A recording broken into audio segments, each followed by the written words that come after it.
नमस्कार, मी राज आर्टिस्ट. आज ऑर्डर आलेली आहे आपल्याला कोल्हापूरवरून आणि कोल्हापूरवरून सरांना आपल्या वाईफला बड्डे गिफ्ट द्यायचं आहे.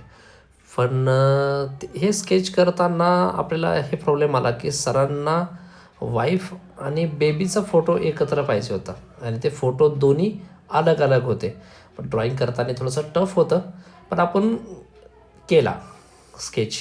तर तुम्हाला कसं वाटतंय तुम्ही नक्कीच कमेंटमध्ये सांगा आणि फॉलो आणि सबस्क्राईब करा. आणि जसं मी काम टाकत राहील तर तुम्हाला ते दिसतील, तर तुम्ही फॉलो केला तर. आणि प्लीज नक्कीच फॉलो आणि सबस्क्राईब करा आणि स्केच कसं वाटतं पुढे नक्कीच बघा.